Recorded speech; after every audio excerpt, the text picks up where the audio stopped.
Derek pointed out, the Secretary of State does want to meet with Iran's foreign minister. That is slated for Thursday, but Middle East analyst Lisa Daftari says, like a presidential power, this would be a bad idea. Why?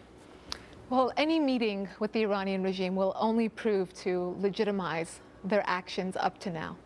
And so you don't believe anything they've been saying? No, why? What do we have to go by to believe them? The political and economic isolation that exists right now between the U.S. and Iran is because of their behavior. And we don't even need to rewind to go past the 34 years of history that we've had with them. We can just look at this moment, their involvement both militarily and financially in Syria, human rights abuses with all the prisoners and 2 Americans being held in the prisons in Iran, and most importantly, they've already said that they will not stop their enrichment of uranium. So I mean, you know, with the focus right now with the media and the American legislators is to just focus on a handshake, a meeting. What's that going to do for us? What are the results that are going to come out of that? So you know the rep that a lot of people are focusing on the new president's words, that he seems more conciliatory. Rosh Hashanah, best wishes to Israel. That didn't happen. They actually took that back and said that was a fake Twitter account. Oh, so he didn't wish them well.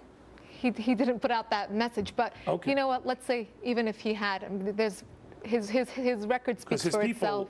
I thought stood by it, but be that as it may, you know more about this than I do.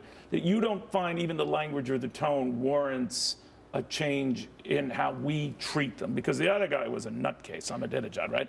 But you argue that power isn't in these guys' hands anyway, right? Well, it's not in their hands. The nuclear portfolio is in the hands of the supreme leader. What's going on in Syria is in the hands of the Revolutionary Guard. I mean, the president ends up being the face of the regime ultimately. But at the same time, look at what Ahmadinejad was saying about the nuclear program. It was peaceful. That's what he said. Yeah. And this guy is saying the same thing. So we're not really seeing a huge change in terms of, you know, what's being put out. Actions will definitely speak louder than words. And at the current moment, we can't deal with the Iranian regime as 2 separate entities. What they're doing back home, what they're doing in Syria, what they're doing in the region, supporting global terrorism, and then dealing with them that they're now conciliatory, that they've marched into New York and now want to offer us something completely different.